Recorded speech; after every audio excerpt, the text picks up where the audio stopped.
Hi, we are from Group 1. We will give a talk about the phylum of Psilophyta, or are known as Whisk Fern.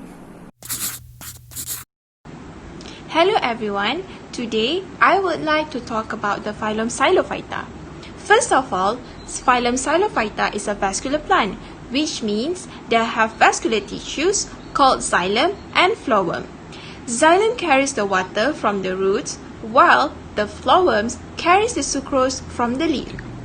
Moreover, in vascular plant, the sporophyte plant is dominant, unlike the bryophytes and hepaticophyta, so that they can reproduce either using spores, a single cell, or a seed made of many cells.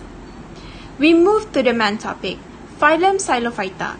The spore plant of the phylum Psilophyta looks very similar to 400 million years of fossils. It has no leaves, no root, just photosynthetic stems.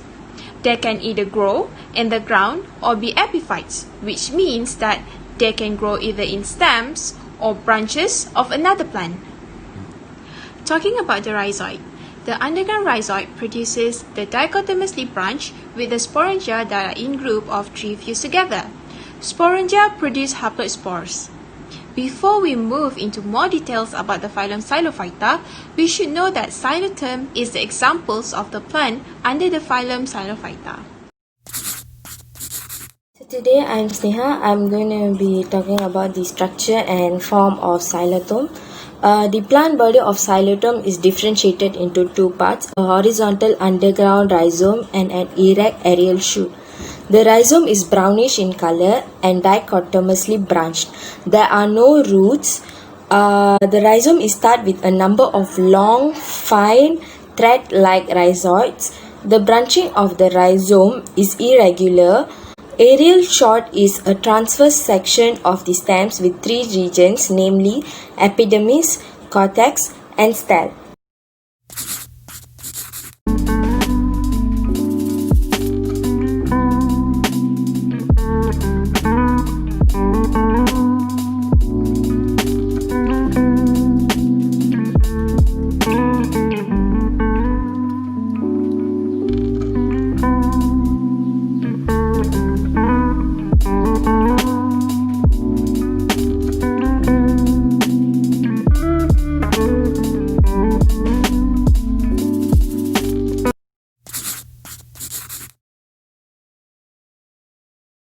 Okay, next, I will explain about the xylotherm life cycle.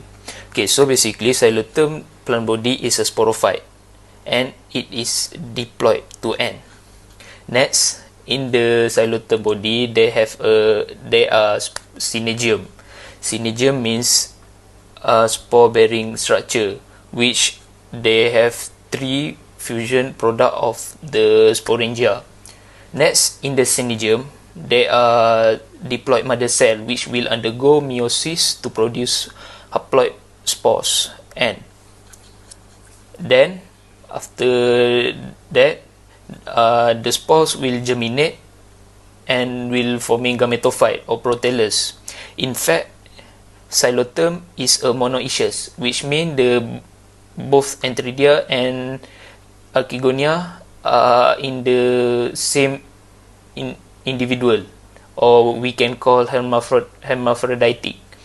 Next, after that, same like moss, Enteridium will produce spores, sperm, and Archegonium will produce egg. Then the sperm will go to the Archegonia egg. Next, the fertilization is oogamous, which means the mobile male and immobile female gamete will fertilize. Then after the fertilization occurs, the zygote will divide to form embryonic sporophyte, later form mature plant body, which are diploid xylotherm sporophyte. That's all from me. Thank you. Now we will move on to the reproduction of the xylotherm. Reproduction occurs both in the alternation of generation, sporophyte and gametophyte. In gametophyte, reproduction occurs through fertilization, And the gametophyte or sex organs of the xylem are monoecious or homotonic, which means that it has both female and male sex organs in one individual cell. The sex organ, antheridia and achigonia, are superficial and scattered over the surface of the gametophyte.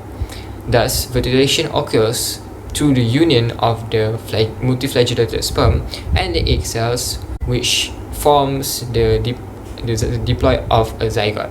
The zygote will then develop and move on to the arturiation generation of the sporophyte.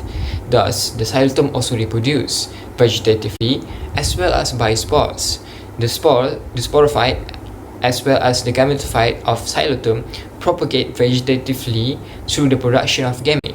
Gamete are small, multicellular and ovoid structures which develops on the surface of the rhizome or the photollus. These gametes either germinate before or after the detachment from the sporophyte and form new plants.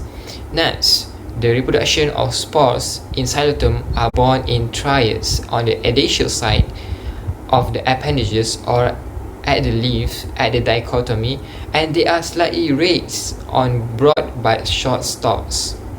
They are a trichuluar sporangium known as the synangia. Each sporangium complex are 3-lobed and each lobe contains spore sac with homosporous spores.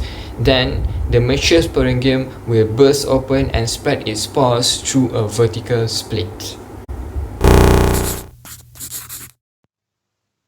Okay, hi everyone. So now I will talk about the ecological and economical importance of phylum Psilophyta or Whisk.